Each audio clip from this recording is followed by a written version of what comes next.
The spontaneous silence has arrived. Well, thank you for coming out this evening, and you're in for a treat. Welcome to tonight's Insight Project lecture with Professor Christiane Zenner. Just a quick word about the Insight Project. My apologies for those of you who've heard me do this spiel already. But the Insight Project is a multi-year program series that seeks to put theology in conversation with a wide range of partners in the humanities, social sciences, and the natural sciences. At its core, Insight seeks to redefine our understanding of theology not simply through the reformulation of doctrine, but through a reframing of the imagination. The Insight Project is made possible by a donation from a generous alumnus of Union Theological Seminary, Mary Coelho, and we are grateful for what Mary Coelho has made possible here at Union over these many years, beginning with our first lecture with Amitav Ghosh on the Great Derangement to tonight's great lecture as well.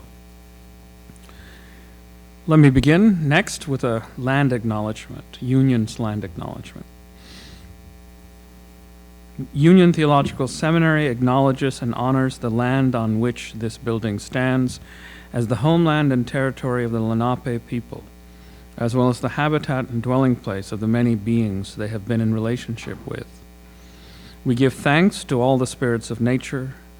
We pay respect to Lenape peoples past, present, and future, and express support for the flourishing of indigenous peoples and lifeways within this place and everywhere.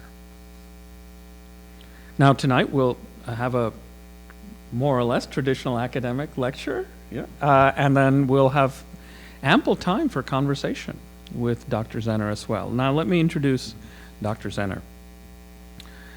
Dr. Christiane Zenner is Associate Professor of Theology, Science, and Ethics. I sometimes wonder about these titles, right? If you add theology, and then you add science, and then you add ethics, there's not really much left. Yes, other than perhaps literature and aesthetics broadly.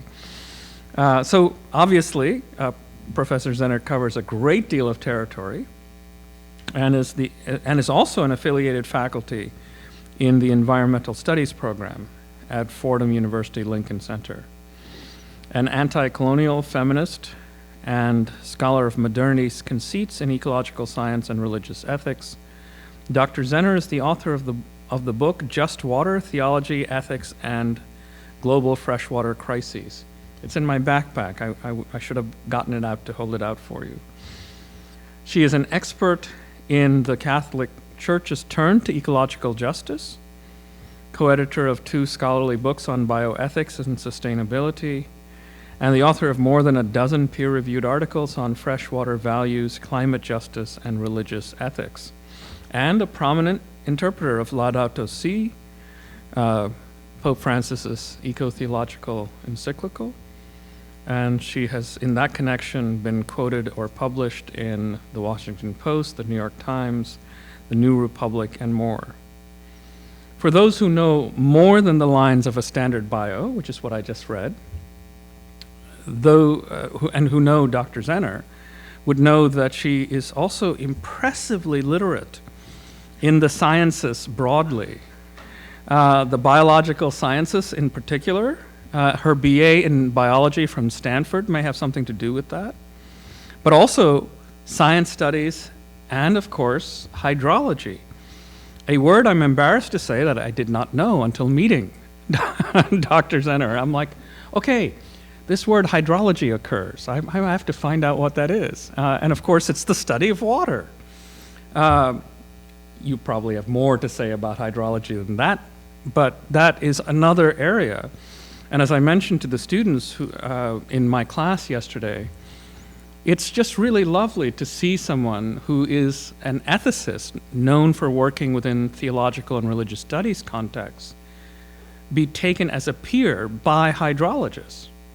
That's a massive accomplishment. And it suggests something about how perhaps all of us should be cross-trained, right? Particularly the students here, to be able to connect with discourses other than our own. And Dr. Zenner knows how to do that in spades. So it's And if Dr. Zenner doesn't have enough to do to master all those disciplines, theology, science, ethics, biology, hydrology, she's also an enormously gifted teacher, as my students can testify to, and an administrator as well. I mean, holy cow, in charge of the undergraduate studies program at Fordham Lincoln Center in Religious Studies. So this all gets done somehow while also serving as an administrator. And that feels to me a bit like a miracle. So let's welcome her warmly to our midst.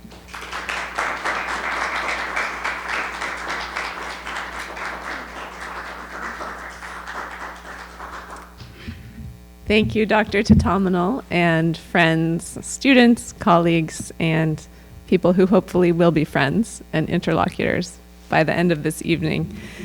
That was a really lovely introduction, and it's a joy to be in conversation in a place that has so many positive connections and legacies of social justice and eco-justice work and engagement. So thanks for having me here. This will be more of a traditional academic lecture, and I hope that's okay. If at any point, I just got 2 thumbs up from John. Okay, that's okay. There is time for Q&A and conversation, so we'll just get into it. I want to begin with, of course, gratitudes to Reverend Dr. John Tatamanal, to Serene Jones and the Faculty of Union, and the Insight Project and its funders for a visionary way of engaging ideas and pedagogy and conversations about topics that really matter. I also want to thank and acknowledge the John Templeton Foundation and several PIs as well as research colleagues on a 3-year grant that I'm on regarding science-engaged theology, and it's called Collaborations in Christian Theological Anthropology. The vast majority of this lecture comes from that work. And I also want to say that that particular grant has offered a model of scholarly collaboration and constructive critique that has been frankly career-changing and really energizing for me. While demonstrating the truth that some scholarly ideas just take time, partly because of the professional, administrative, etc. realities, and partly because ideas, while not always geological or glacial in their pace, do take time. And I also want to thank my teenage daughter, who was 3.5 when I got my doctorate, and who has both learned with and critiqued my obsessions with a range of science and theology topics like freshwater ethics, Darwin and evolutionary thought, Laudato Si, and of course the Anthropocene. There is no more rigorous space to hone the skill of concise presentation of complex ideas than in conversation with a teenager. I also want to thank PhD candidate Antavius Franklin for our work together in a seminar on theology, science, and Black feminisms, and students in my most wonderful Anthropocenes class, including Rebecca, who's here tonight, and students from this semester as well as a year ago, where we read a whole range of texts, and both the formation of that class and our conversations have really informed my thought. So let me say a few words now about how I will proceed in the remaining time allotted. First, this is not an exhaustive account of the often exhausting Anthropocene concept, but we will get into the nitty-gritty of the geosciences. It's also, therefore, a presentation of my current way of thinking and proceeding with regard to this topic, and it's one that offers a range of conceptual apparatuses in keeping with feminist, Black feminist, and womanist practice, and attends to citationality by giving substantial tribute where I can to the scholars and activists from whom I continue to learn, even as errors and things that need revision I take full responsibility for. Second, and quite related, I am multi-textual, multi-source, transdisciplinary, interdisciplinary, methodologically promiscuous, call it what you will. I constellate discourses and insights in order to feel and see more clearly what the possibilities may be for the worlds and the discernment that we are all tasked with understanding. In Ethics After Babel, Jeffrey Stout referred to this as a kind of moral bricolage, and he acknowledged that this may be unsatisfactory to some methodological purists, but that the world in which we find ourselves is one where this kind of methodology is in fact entirely apt. I agree. So this talk is an anti-colonial, anti-racist, feminist, moral bricolage. Third, I need to tell you that I mistrust the first person plural, and I think that you should too. I'm talking about we, the pronoun we. We is useful and important, of course, when connecting with people in person and referring to shared enthusiastically consensual action. Yes. But with every powerful word comes a shadow side that can be misused, can be abused, and much like whiteness or truth or man or God, all with capital letters, we can deftly implicitly posit a universality that is simply inaccurate. That blithely overwrites vital difference and perspective in pursuit of a normative unity. Spoiler alert, the term Anthropocene risks doing the same thing. So sometimes rhetoricians invoke the first person plural in its slippery ways on purpose. Sometimes it's unintentional. Sometimes it's well-intentioned, meant to make people feel included or spur collective action. But I think, frankly, that there are too many centuries of occlusion, exclusion, too many policies and texts that have written out gendered minorities and people of multiple identities and colors and creeds. And there are now too many wise social theorists, theologians, and activists who have, for decades, identified these patterns. So, one of my persistent practices I bequeath here to you, to all of us. I don't use the term we without specifying its content in a given context. So in what follows, I will often specify, sometimes with a semi-witty aside, to whom I am referring when I use the term we, and in the very rare unspecified instances, you can assume that I am speaking to those of us in this event tonight, those of us who are pondering a geotheological concept, the Anthropocene, our methods of engaging it, all of us who are in some way interested and engaged in theological education and eco-social realities and the project of knowledge production in a period of late capitalism. Physically, geographically, geopolitically, we're in a room, in a building with a Christian Protestant theological legacy that has stood for a century or more in a place previously inhabited by the Lenape people, as Union's land acknowledgement so beautifully articulated. Now New York City, where there are relatively recent and in some cases still ongoing instances of forced relocation. And this city, we know, is in this country whose founding stories rely on genocide, land expropriation, bodily exploitation, slavery, sexism, and white supremacy. And yet, this place is also full of people in all our multitudes who are dynamic parts of vital human efforts to do better. So, in this talk, we're going to diagnose some of the ills and also try to do better. We'll give it a go. Aw, thank you. All right, first section is the Anthropocene, so-called. As you've probably heard, the Anthropocene is a concept deployed variously in the sciences, social sciences, and humanities. An influential duo of scientists writing in the journal Nature in 2015 summarized it thus: the Anthropocene represents a new phase in the history of both humankind and of the Earth, when natural forces and human forces became intertwined, so that the fate of one determines the fate of the other. The Anthropocene is many things, and it is centrally viewed by many proponents as a term that reflects humanity's self-inscription into the geological record, usually in highly negative ways. I'm interested in how this epical inscription happens, and what assumptions it carries with it, the justifications given and debates had within dominant science, and also as a not yet fossilized notion becomes more and more part of cultural discourse, as well as in the social sciences, the humanities, and yes, even theology. Some of the significations, I argue, the geotheological ones, are overt, others are structural and subtler. So the next question is, what does the geological have to do with the theological? Well, on the level of historical theology and natural philosophy, in Western Europe in the 18th and 19th centuries especially, there are deep connections in the history of natural philosophy, which became science, about the imagination of time, the role of human beings and societies in ontological orders, and changing perceptions about the flux of nature and the duration of the world's existence.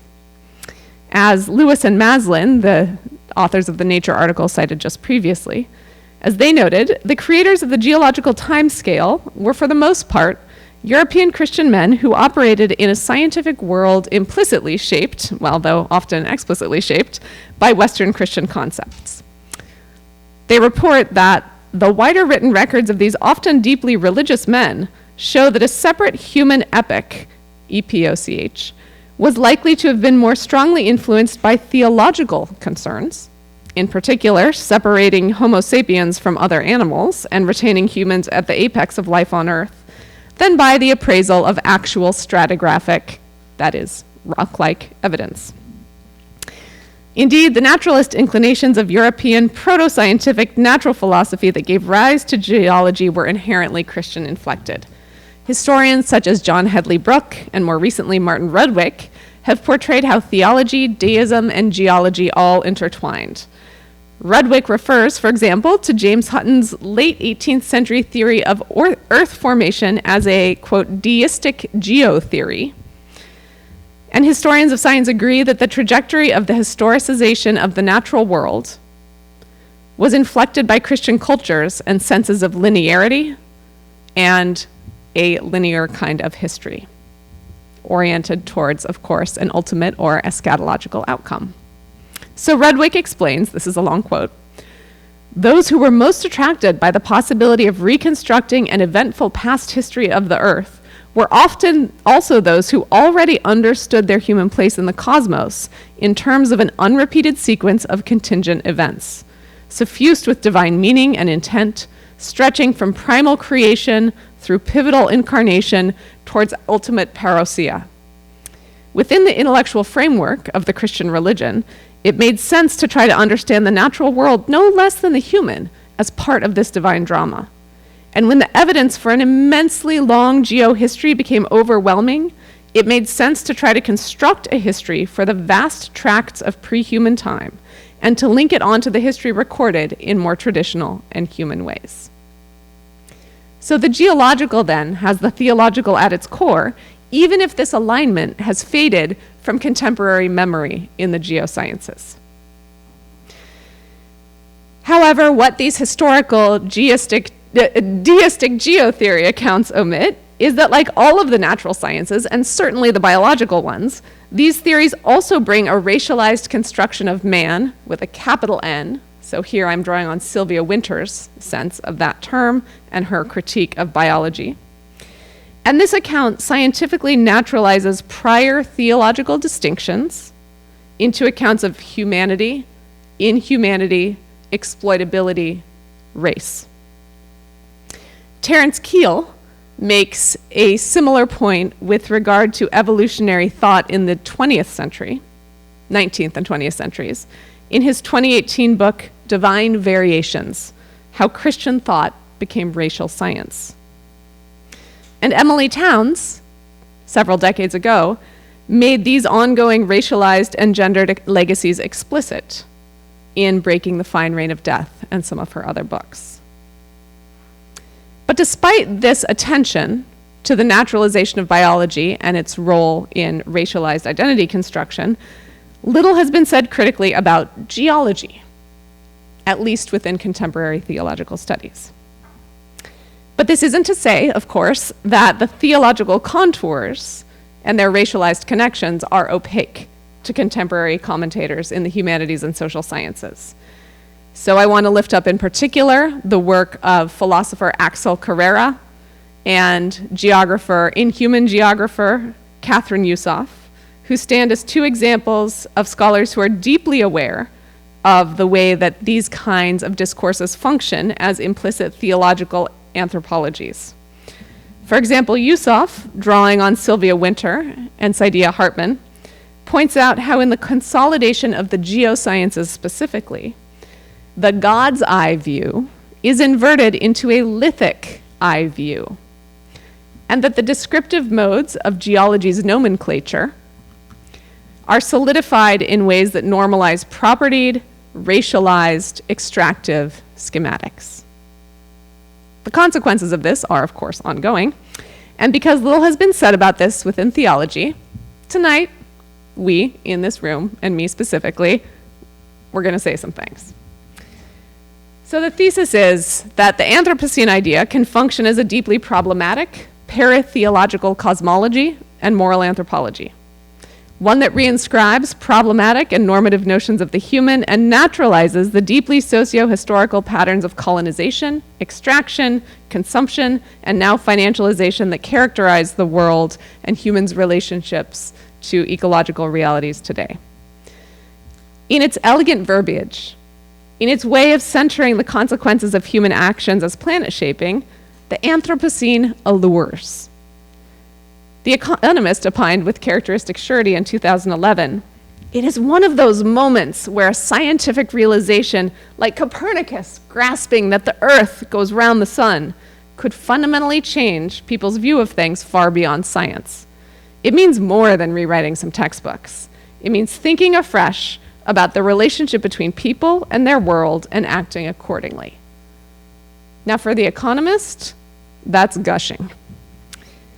The Anthropocene reframes, it refreshes, it allures.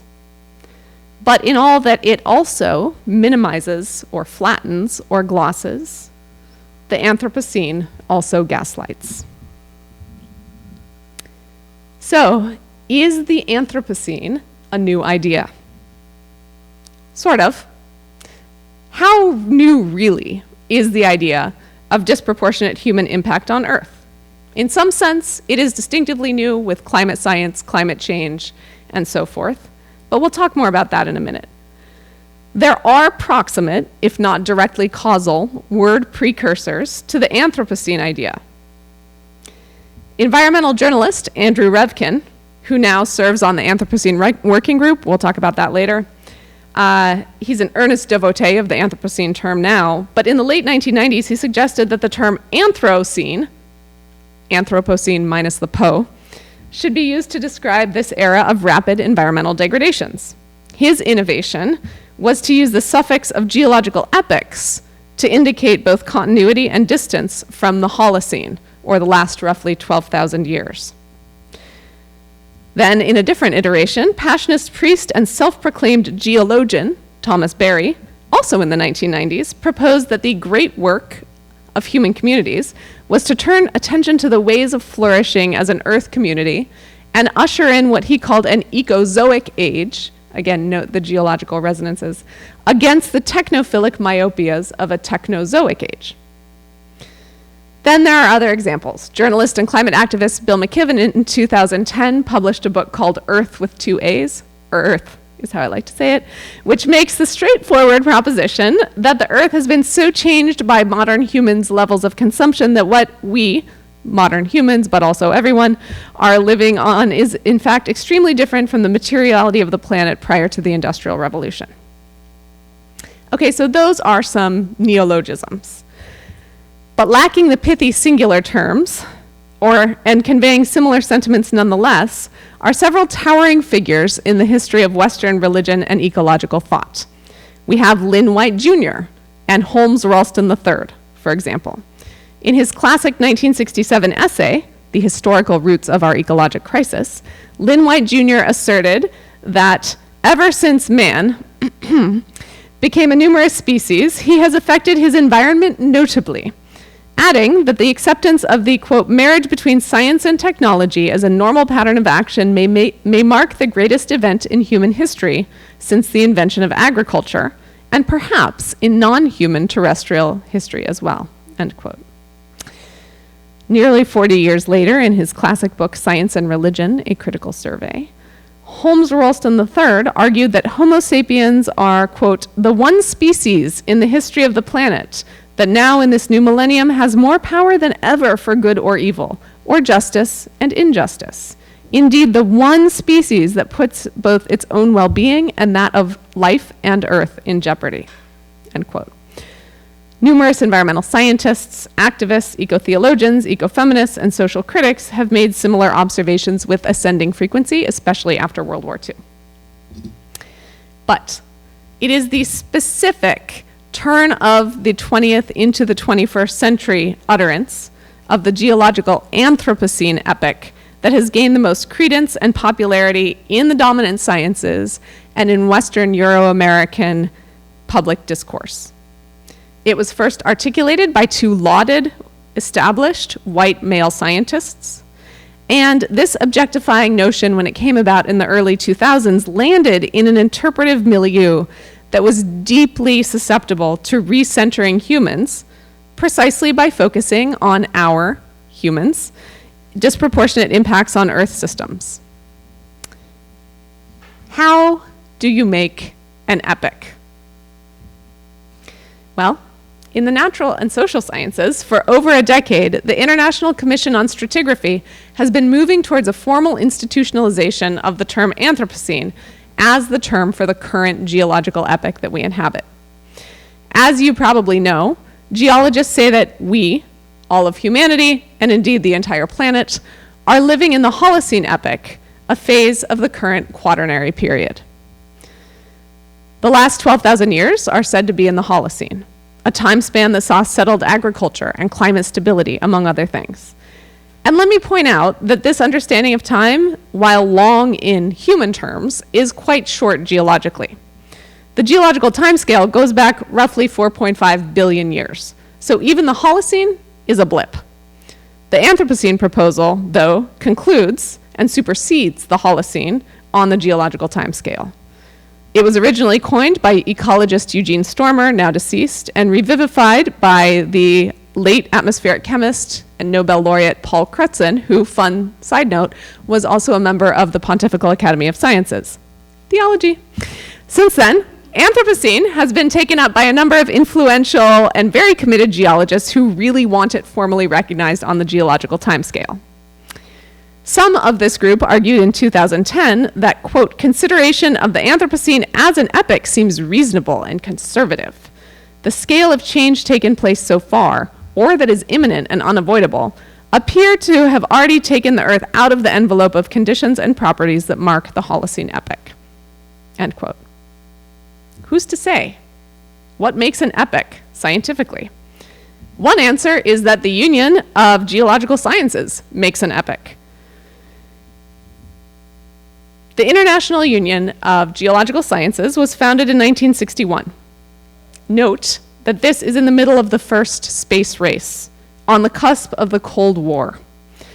Now composed of more than 1 million members, the IUGS, International Union of Geological Sciences, quote, promotes and encourages the study of geological problems, especially those of worldwide significance, and facilitates international and interdisciplinary cooperation in the earth sciences, including about international standards, end quote. The IUGS also strives to support, quote, broad-based scientific studies relevant to the entire Earth system and to apply the results of these and other studies to preserving Earth's natural environment, using all natural resources wisely, and improving the prosperity of nations and the quality of human life, end quote. That's all from their website. Within this governing body, the International Commission on Stratigraphy is the largest and oldest unit. Its primary objective is to precisely define global units of the International Chronostratigraphic Chart and then the geological timescale. And because there is this new proposal, there is this new proposal about the Anthropocene that has been sent to the subcommission on Quaternary Stratigraphy, because remember we're in the Quaternary period, to think about whether the Anthropocene should exist, and that is the job of the Anthropocene Working Group. So, what are they tasked with doing? They have been tasked for at least a decade, well actually about 15 years now, with identifying the viability of the Anthropocene concept, and particularly start dates that might correspond to geological standards, that might have scientific evidence that accompanies them, that is legible as a global stratotype section and point, or the gold standard known as a golden spike, for decreeing that an epoch has started and ushered in this new set of time.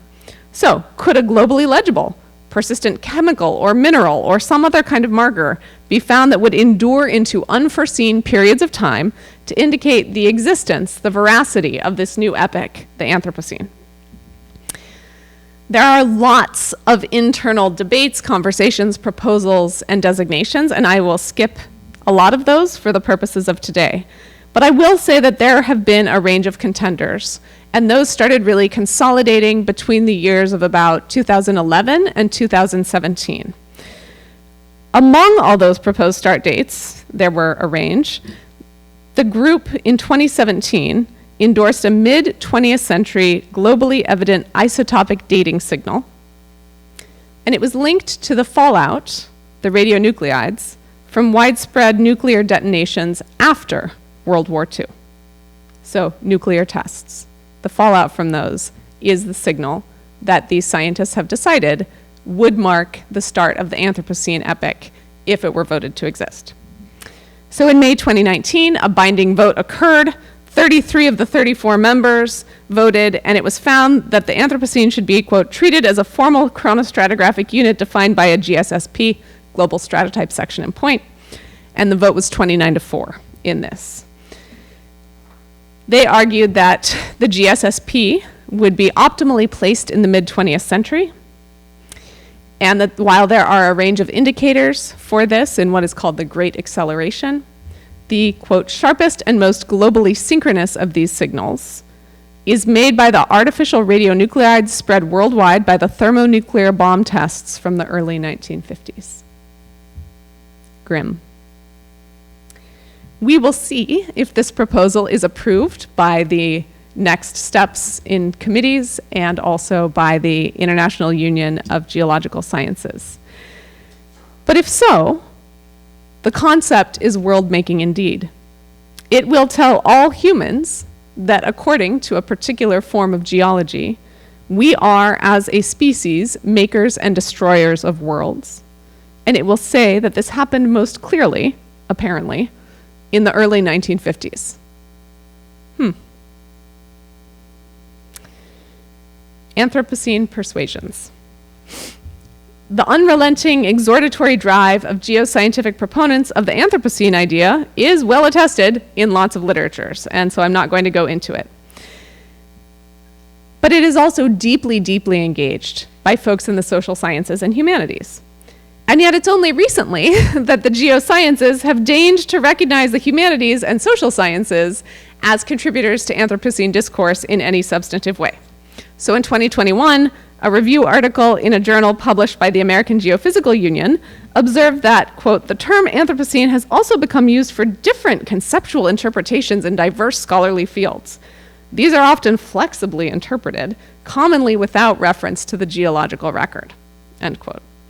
So the authors of this article assume authority for arbitrating the validity of various Anthropocene language deployments, claiming, for example, quote, the archaeological/anthropological concept is valid also, end quote, but then expressing dismay at the proliferation of non-geologically anchored Anthropocene ideas.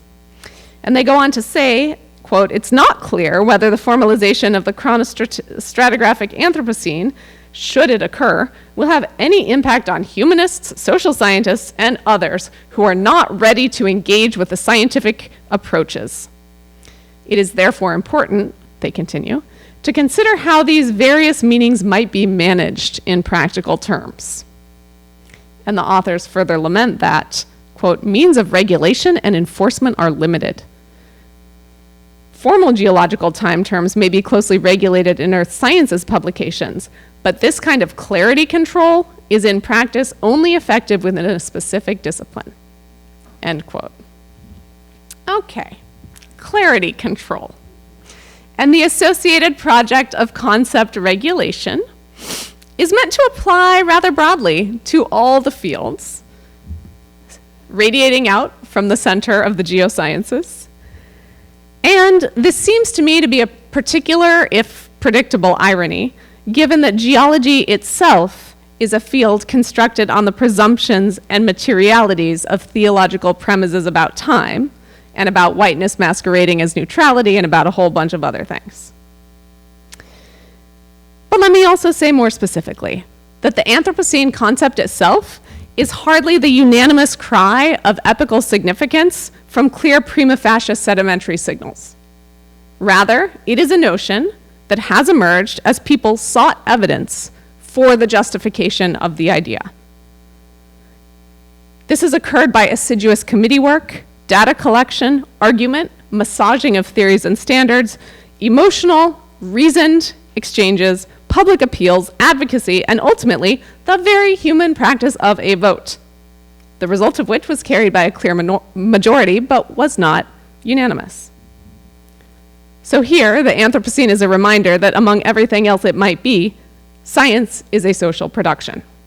And despite its august-sounding scientific nomenclature, the Anthropocene demonstrably relies upon deeply social aspects of scientific practice and consensus as the conditions for its own validity. Nonetheless, they persist. We expect, the authors of that 2021 review article write, that a formalization of the Anthropocene through a rigorously regulated stratigraphic process, if resulting in a newly ratified geological time unit, can positively contribute to this cross-disciplinary debate and help achieve clarity in the use of the term Anthropocene. Perhaps, but also how patronizing, how paternalistic, how regulative. And this top-down approach fails entirely to consider what social scientific and humanistic engagements with the Anthropocene might reciprocally offer to self-understandings of the geological, to the presumptions of dominant science more generally, and to the project of thinking and living in more critical, constructive ways in the worlds that are emerging in the current moment. Now, one hardly need mention here the irony that discursive, logical, and conceptual clarity are also goals and outcomes, I would argue, of the social sciences and humanities. Not to put too fine a point on it, but I like precision too. This is important to recognize because the Anthropocene is increasingly a geopolitical catchphrase, a term mobilized in pursuit of particular technological economic ends in a way that is sometimes known as eco-modernism and often reinscribes colonial legacies. As many science studies scholars point out, science and technology have been and continue to be viewed as universal objective gifts, that's a quote, from advanced cultures to more primitive ones in ways that are indebted to the ideas of Christian, quote, civilizing missions.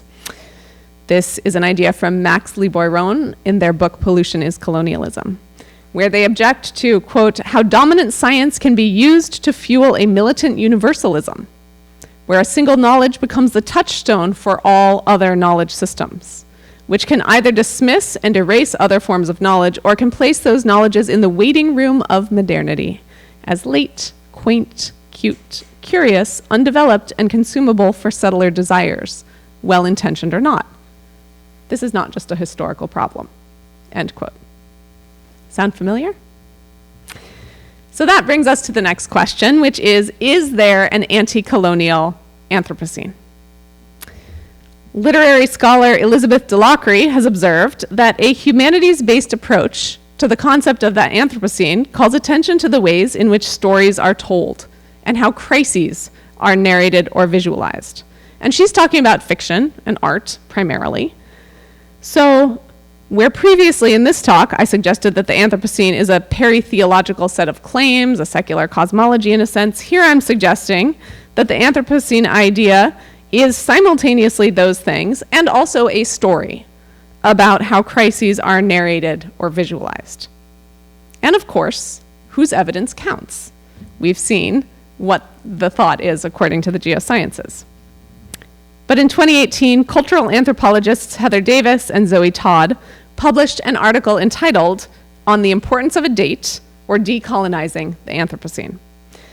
They argued that while emergent geoscientific consensus on 1950-ish as an Anthropocene start date may have the merit of isotopic consistency, this nuclear proposal steadfastly ignores the role that colonization, slavery, and genocide of indigenous populations in the New World played in generating the world that exists today. They expressed dismay at the 1950 date And they say in their article that their aim is to situate the concept of the Anthropocene as one that we hope can traverse the natural and social sciences and humanities. So the date that they identify as viable is 1610, or what is known in geoscientific literatures as the Orbis spike. Also known as and linked to the Columbian Exchange since 1492, the colonial processes led to large-scale landmass disruptions, which were the result of plantations and mining operations in South America primarily. But it also led to another phenomenon, one that the authors of this article emphasize. The scientifically neutral sounding Orbis spike represents a massive drop in carbon dioxide levels that are most evident in 1610. Why? Davis and Todd rightly describe it as a, quote, chilling indictment against the horrors of colonialism, end quote. The Orbis spike is, quote, the drop in carbon dioxide levels that can be found in the geologic record that corresponds to the genocide of the peoples of the Americas and the subsequent regrowth of forests and other plants, end quote. To be fair, there are a few scientists who argue for the Orbis spike because it has the capacity to encompass, to recognize, in some sense to honor those social historical devastations. Their voices, however, have not won the day. And what Davis and Todd rightly point out is how the legibility of 1610 within a geoscientific register opens up the possibility of recognizing colonialism as an unrelenting, recursive, world-shaping force with geological as well as genocidal impacts. And in this sense, the apocalypticism of the Anthropocene is not in fact new. Worlds have been destroyed many times, well before the present day.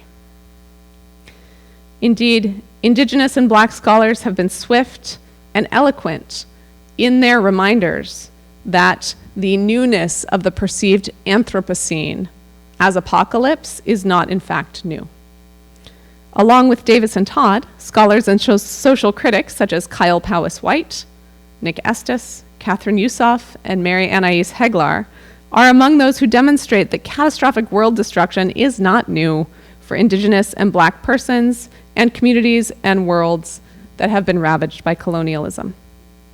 So the scientific conceit that the Anthropocene is the first great human-faced cataclysmic world reworking is a function of a particular kind of white privilege, geopolitical positionality, and scientific discovery-obsessed hubris that risks overwriting the political, economic, social, and related dynamics that got us here in the first place. So Mary Anais Heglar identifies this approach as existential exceptionalism. And as a Black woman from the South, she writes that this rhetoric of unique, unprecedented ecological threat, whether it's climate change or the Anthropocene or the intersection of both, is, and I'm quoting her now, to me, as a Black woman from the South, it's downright insulting. I'll grant that we've never seen an existential threat to all of humankind before. It's true that the planet itself has never become hostile to our collective existence, but history is littered with targeted but no less deadly existential threats for specific populations. For 400 years and counting, the United States itself has been an existential threat to Black people. And the errors of white existential exceptionalism and their theological roots are now well attested and increasingly so. So I'm thinking in theology of the contemporary work of Willie James Jennings, J. Cameron Carter, Miguel de la Torre, Cynthia Mo-Labida, and many others. And I think too of the late James Cone, who walked the halls and taught in this place, esteemed professor, who wrote in his essay, "Whose Earth Is It Anyway?" What is absent from much of the talk about the environment in first world countries is a truly radical critique of the culture most responsible for the ecological crisis. This is especially true among white ethicists and theologians in the US. In most of the essays and books I have read, there's hardly a hint that perhaps whites could learn something of how we got into this ecological mess from those who have been the victims of white world supremacy. If you've not read it, it's a great article worth reading. So the danger of the Anthropocene is that it is a Trojan horse for the same old story. that centers the desires of whiteness and overwrites all else, and functions again as a dominating account. And the Anthropocene in that scientific register also provides conceptual cover for neo-colonial proposals. A whole host of proponents of the so-called good Anthropocene are salivating all over the technological economic possibilities of geoengineering and using paternalistic language to justify it. For example, large-scale and robustly untested geoengineering projects that might benefit the entire continent of Africa. I'm not making this up. This is a legitimate series, well, an illegitimate series of proposals made recently, and if you want evidence of this, see the April 18th, 2023, aka yesterday, op-ed in the New York Times called "My Continent is Not Your Giant Climate Laboratory" by Dr. Chukwuemeka Okereke, who directs the Center on Climate Change and Development in Nigeria. So, no thanks. Swipe left on that version of the Anthropocene. Which leads us to the title of this talk. Swipe left. I'm just going to say, I know it, you know it, the dating scene is difficult. You may have missed it, but we've been talking about a particular kind of dating scene the whole time. You know the geological kind of dating? Like, are you drawn to the dating scene for the allure of newcomers like the Anthropocene? Or are you drawn to the dating scene for well-established middle-aged folks like the Holocene? And how do you know when you've found the right date? Do they have some kind of pheromonal, epical, isotopic signature that just draws you in? I mean, I'm joking, sort of. But since I do love a good pun, and I think that wordplay can be helpful in reframing our perspectives, here we are. The geological timescale. This is literally a dating apparatus. It's a dating app. Get it? It's a dating platform. Thank you. Thank you. I'll be here all night. It understands itself to be the best dating platform out there. The humanities, the social sciences, any disciplines that understand themselves as questioning the premises of that normative type of dating, well, they are not admitted to this platform in the first place. So who swipes right on the Anthropocene? Well, the Economist, as we've seen, swipes right on the Anthropocene, as does the World Economic Forum. Most treatments, I will say, having looked at pretty much all of them in theological literatures, adopt it unquestioningly. And the few examples are from feminist and liberation-oriented scholars. And let's be honest, I too have swiped right on the Anthropocene in the past. Because the concept allures, it makes you look smart. If you trot it out at a party, though it will also make your teenage daughter roll her eyes. Oh my God, Mom, not that guy again. I mean, let's be honest. I've fallen for the Anthropocene before because even as an anti-colonial feminist, I love science and I love a good neologism. Ugh, and it also teaches well. But the Anthropocene, while fun to play around with conceptually, may be good for a fling, and a catalyst for classroom conversation, is by no means the full story. The story it tells is not dynamic, it's not participatory, and as much as it seems to open up possible lines of sight by creating a new world and a new view, it also closes down others. Moreover, if the Anthropocene Working Group is to be believed, they alone have the godlike powers of world-defining and epoch regulating in this version of time. The Anthropocene also makes humans the center of the universe once and for all, reinscribing centuries of anthropocentrism, as Eileen Christ and many others have pointed out. But it's also important to think carefully, to critique, diagnose, and deconstruct, and also to try to construct better ways forward. So, what are some of those ways forward? Well, as a scholar, I'm going to give you 4 principles to take home with you about what to do when engaging the Anthropocene. Number 1, recognize that the Anthropocene with its geoscientific components and proponents is not a neutral idea. It will tempt you to think that it is not neutral.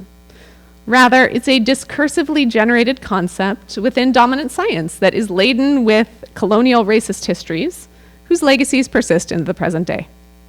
Remember that the temptations too are not just terminological, but they are theological.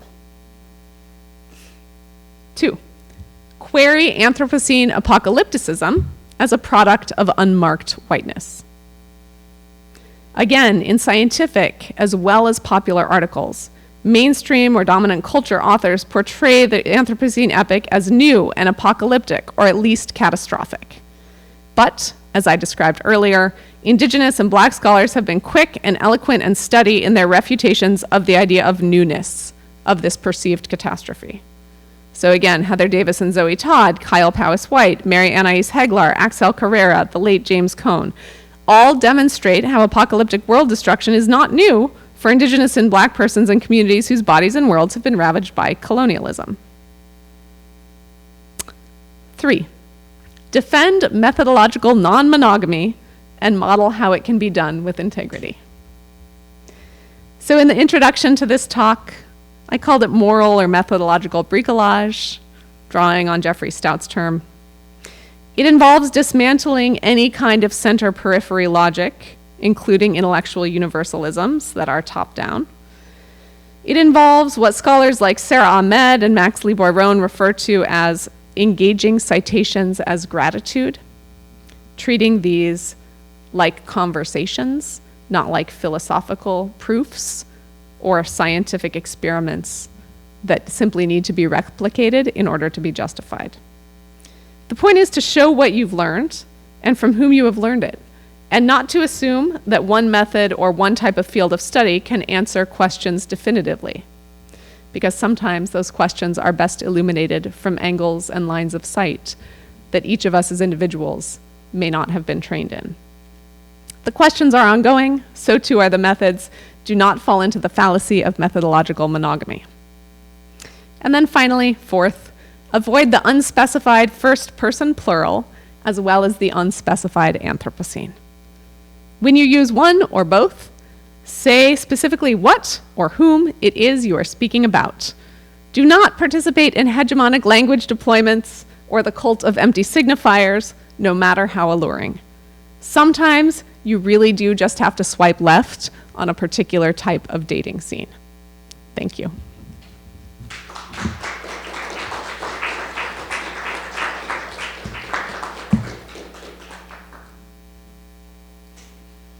Questions? Or further puns, also welcome.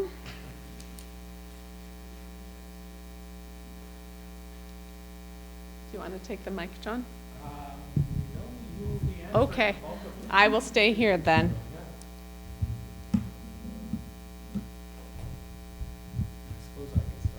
Sure, you want to pose it into here? Yeah, so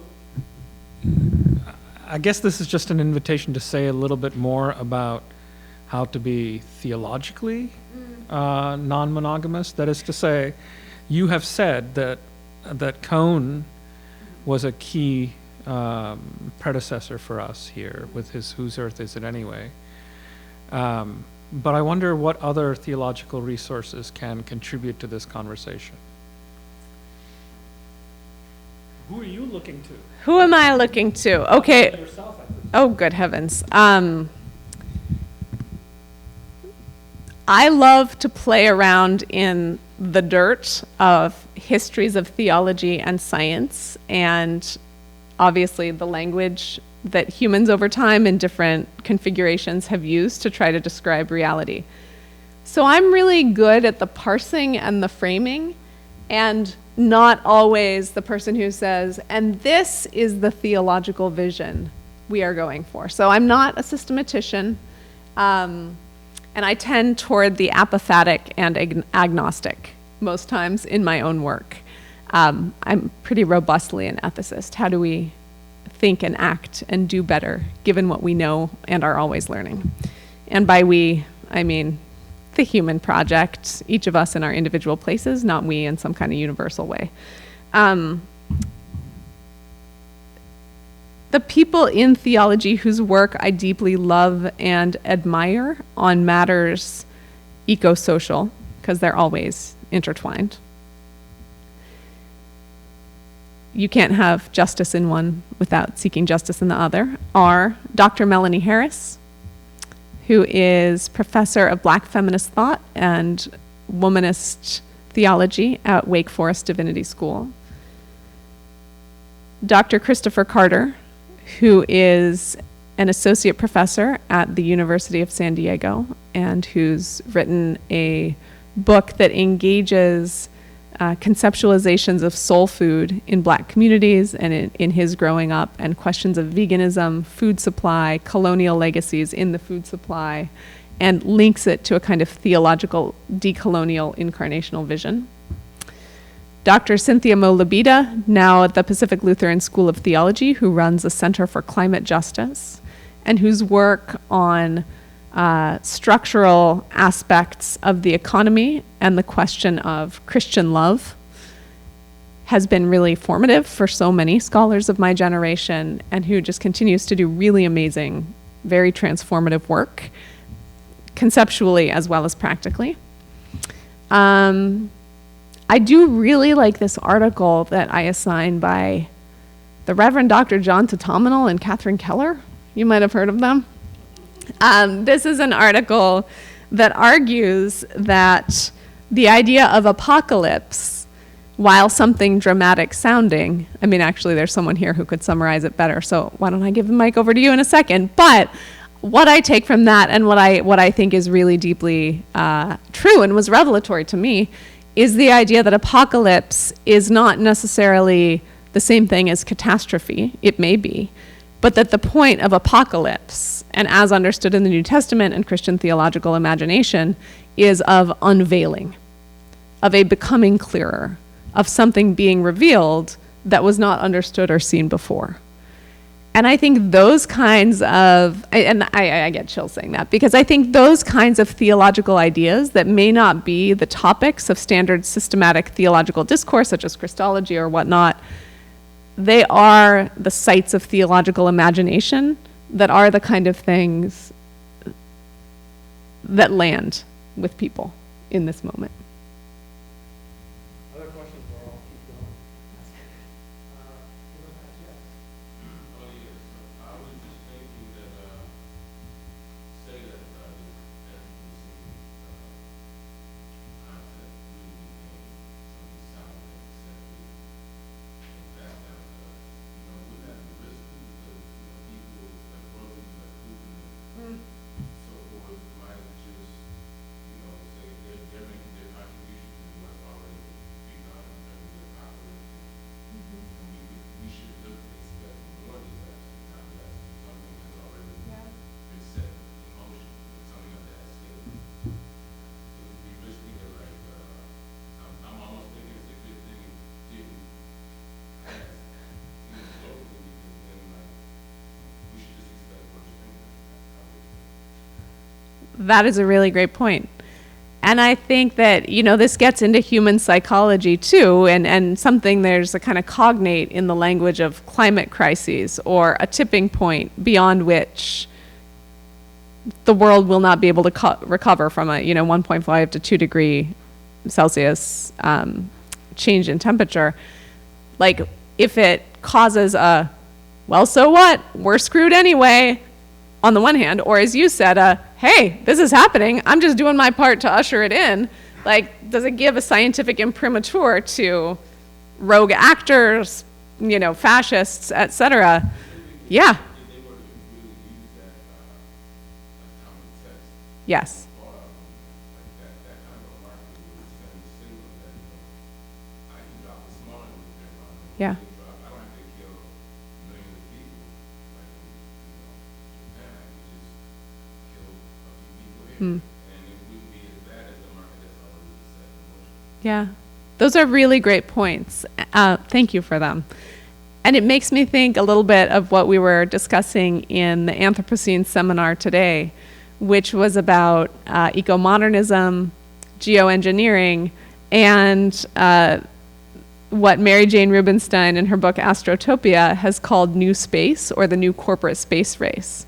So folks like Elon Musk and Jeff Bezos, they argue that the planet is doomed, essentially, in a very Anthropocene kind of rhetoric. So therefore, what is needed for Musk is, this whole thing is screwed, let's go build colonies. Or for Bezos, this earth really needs to recharge and we need to protect it, so we need to go out there to allow it some time to itself to recover. So I think what you're saying is totally viable, and some people certainly could interpret it that way. Thank you for raising that point. Annie. Could you say more about where in the theological discourse you see this critical signing off on the concept? Well, yes, I have a spreadsheet of 40 different articles and books that I have been looking at over the past couple years. I don't particularly want to name names right now, so I will wait until the book I'm working on the topic comes out, where I do a literature review, which is the scholarly way of naming names. But I will also call out myself in that in the first years when I learned about the Anthropocene moniker, I've always been interested in how it functions. But even in the first edition of my book, Just Water, I referred to it as, the Anthropocene, this notion that signifies this, this, and this, and I did not give as much critical space as I should have to critical engagements with the Anthropocene, because I was using it as a kind of framing device. And that is something that in the second edition of the book and in my work now, I'm really, really careful to give a lot more time to, simply because of the power that an unmarked category can have. But I will say that there are not very many books on theology and the Anthropocene yet. There are, I think, about 5 at present. I expect that to effloresce in the next 3 to 5 years. And all the articles and books that I've read so far, most of them take it as a datum and starting point. So it's an uncritical adoption that the Anthropocene is the new epoch. Sometimes people erroneously say new era, which drives me crazy, that we're living in. So I guess I'm like the geoscientist, like, come on, guys, get your terminology right. But it is often taken as a catalyst, as a starting point. And again, while I think what that signifies is the degree to which the term is permeating certain kinds of discourse, whether public or scholarly, and thus it's part of why I'm interested and concerned about it, because it is being taken pretty uncritically as a datum. Generally, folks who work in a range of social theory and are engaging science studies, Black feminists, scholarship and studies, environmental humanities, are a lot more adept with the term than others. Yeah, good question. No, being here. Okay, sorry. So just given the kind of role that the geosciences have on this term and the problematic aspects of that, if someone did want to come, with an academic perspective, looking at a field with the idea of how humans have impacted the earth, especially in light of climate change, are there other concepts or other terms that you are familiar with, or would you say still use Anthropocene, but frame how you're using it and acknowledge this, 16 and benchmark and use it in a very intentional way? That's a great question. I think that the norm for me is that if someone's going to use it responsibly. And that involves the kinds of stipulations that you're mentioning or that I articulated in the 4 concluding principles of how to talk about the Anthropocene. But I think that one of the things that the Anthropocene provides an answer for is precisely this question of how do we as scholars or as future ministers or as future teachers talk about and name the many intersecting degradations and despairs and systemic problems that are occurring right now. And that's really hard. Sometimes I just want to say this mess, because there's a lot of factors: social, economic, political, ecological, digital, financialized, so many different elements. But I think that the Anthropocene is in very real danger of becoming something like the term sustainability, which, the nods of recognition, the group, which, was defined by the Brundtland Commission as, in a particular way that was oriented towards preserving resources of the earth for future generations, while also maximizing certain forms of economic use in the present day. And that regulative definition had its own problems, but it definitely has not won the day in how the term is used. I mean, sustainability is thrown on everything, right? On everything. And no one knows really what it means until someone says, well, and here's what I mean by sustainability. I actually mean ecological justice, or I actually mean greenwashing, or so it's that's part of what I want to be careful about, and that's sort of why I put it in the same category, not just as sustainability, but also as the first person plural, the we, because it's one of these terms that each of us as individuals hear the word, think we know what it means. It certainly means that for us, but that's not necessarily what it means for other people. And so in the deployment of language, folks can think that the same thing is being talked about and similar textures of a problem or problems, but in fact, the conversation is talking about multiple things that may not be intersecting or the same. But that's, to your point, that's exactly why in the first edition of my book, I use the term Anthropocene, because it was an easy way to say, yeah, all these things that are going on, including climate change, including the planetary boundaries identified by Rockstrom et al. In 2009, and I kind of filled that out. But it does nicely anchor a range of dynamics. And so I think you're right that there isn't kind of a satisfying umbrella notion for those things at present. And climate crises might do some of that, but not a lot. So in search of terminology. Hi again. So I really appreciate talking with you, sort of explaining like sort of hidden value of geology and history, and sort of like overall normality of whiteness, things like that. So what if any other theologies that you come across right in sort of like your conversation with science? And that this is sort of a two-parter, which is just a nice way to say an action question. What then is the reaction that you get when you say something what you're doing is theological? And is that like either against any sort of opposition or I don't know, and especially in an increasingly secular world, I don't know. It just seems weird to be like, geology, it's theology, but you don't know it. Yeah, I will say that a lot of scientific types don't take kindly to being told that there are religious presumptions built in to their work, because, no, obviously not. But when you start talking about the history of science and the cultures from which it grew, that's often a more compelling or hearable route than the idea that all knowledge is somehow socially constructed and regulated by consensual practices over time that, are various different kinds of stories with different kinds of relations to truth claims. Like that just loses people. I wonder why it loses me.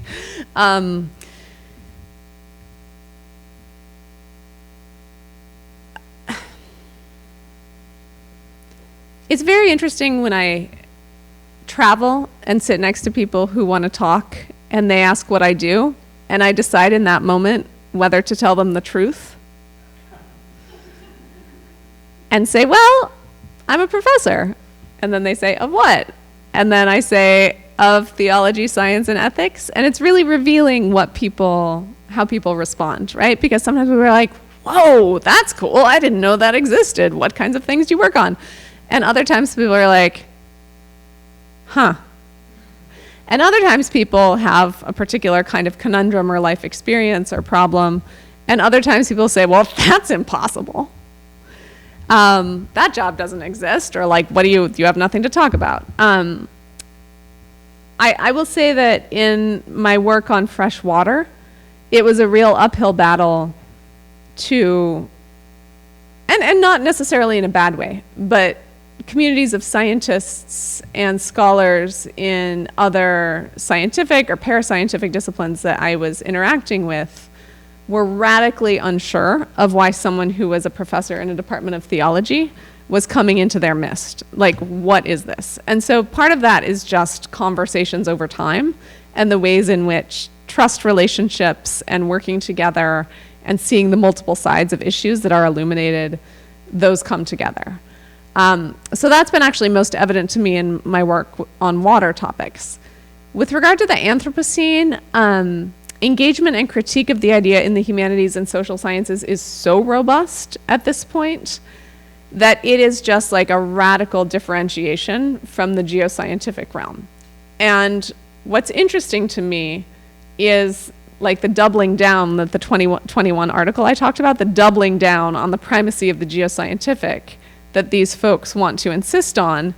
It's like, well, I mean, yes, I get that within your guild that makes sense, but why insist on closing down to other inquiries or questions that can be raised by other disciplines? And in that sense, the term scientific dogma really comes to mind, right? Because scientific dogma is also a term.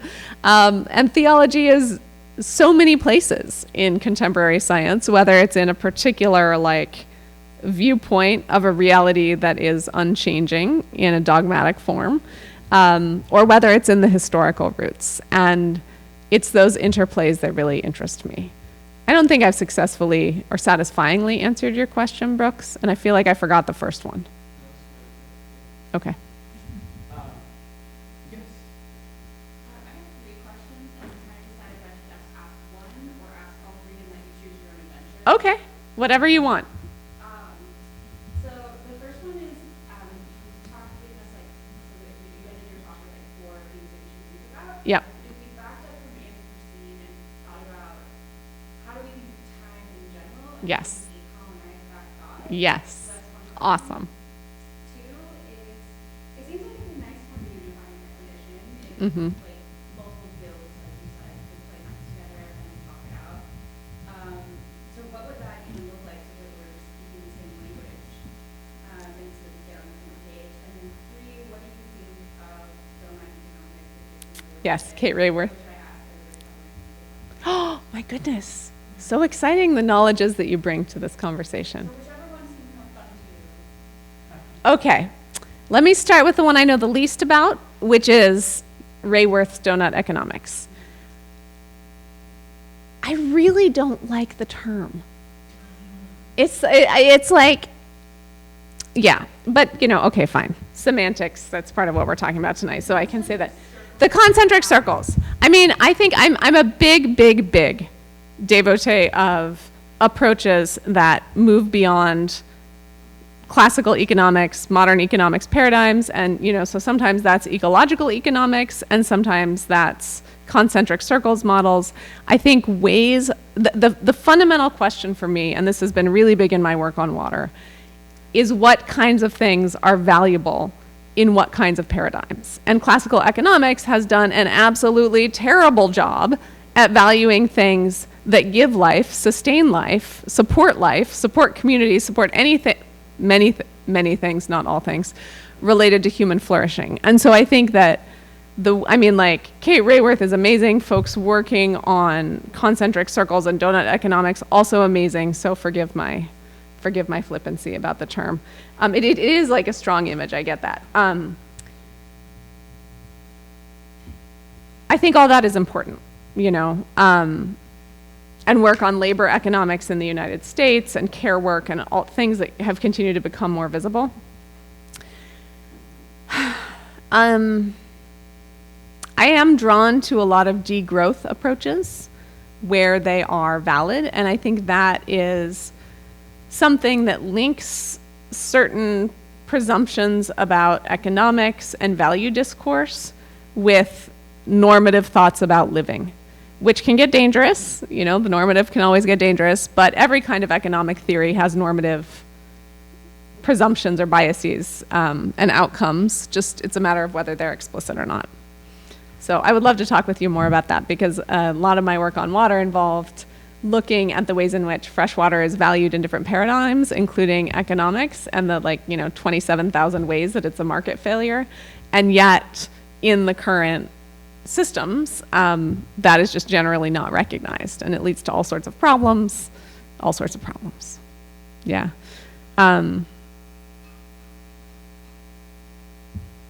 Names and decolonizing time. So 2 parts of this talk that I cut in the interests of chronological Western linear professor at a podium time were about alternate names for this moment, and about indigenous and decolonial or anti-colonial approaches to time. On the names, when humanities and social scientist scholars were responding and reacting to proposals about the Anthropocene concept in the 2010s, a number of proposals came forward to describe this epoch.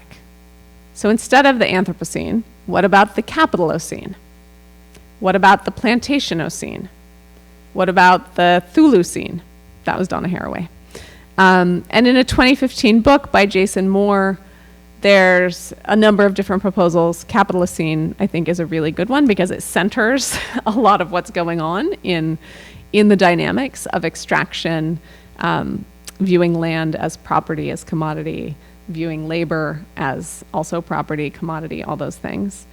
I haven't decided whether or which of those I will use in a constructive recommendation. I think probably Capitalocene is the one that I'm drawn to. But I think Plantationocene also does a lot of work in recognizing legacies of enslavement, settler colonial realities. So probably some combination of those. But I am loath to invent a new one because there's enough options out there already. And then on the decolonizing time, if the linear scientific regularity, but what Amitav Ghosh calls the illusion of bourgeois regularity of time and experience, if that's part of the problem in Western modernity, isn't one option to rethink time or to decolonize time. And a section that I did cut from this was on a number of indigenous authors who've been writing for many years, and more recently with, I'm thinking especially of Nick Estes's book, Our History is the Future, where he makes the point that for many indigenous societies in Turtle Island, now the North America, United States of America, the notion of time is not this regulative linear progression. It is circular. It is recursive. And so time is linked to place. Time is linked to experience. Time is not always developmental in a singular direction. And I think that is really important to recognize, that there are other accounts of time. In theology, there are notions like kairos versus chronos, right? So I think some things could be done with that. Some scholars like Norm Wurzba have worked with the idea of the Sabbath. Ellen Davis in Scripture and Agriculture does as well. But I think that part of what needs to fall is this geo-theological obsession with the linearity of things. So while that may be true in some senses, is it the regulative way that humans experience the world and bear impacts on it? No. And so I think decolonizing time is really important. Yeah, a lot to say there, but that's a really great point. Thank you for asking it. And I think, given that it's almost 9 o'clock, it's probably wise for us to call it quits, even though I suspect that many of us have just started getting questions. I have a whole litany. I think among the things that should be said about that lecture, besides sort of deeply reframing a certain kind of knee-jerk temptation to fall into Anthropocene discourse and your valiant efforts to get us out of it, I also found it a profoundly moving lecture because, I mean, yes, all the humor, but you know, yes, it is very grim stuff. But the deep way in which you articulated what I sometimes say, the entire worlds have ended before, but never before the entire world. Well, yes and no, right? You're really calling us to stop and reflect on that. And by naming all these lost worlds, and then inviting us to, think from a kind of visceral reflection on those lost worlds, you really are doing enormous service to us. And it's not just, housekeeping of a certain kind of geoscientific regime, but it's really opening our minds and hearts to powerful reflection on what perhaps can be saved from what was lost. So I want to thank you for all of that in one lecture. So let's express our appreciation.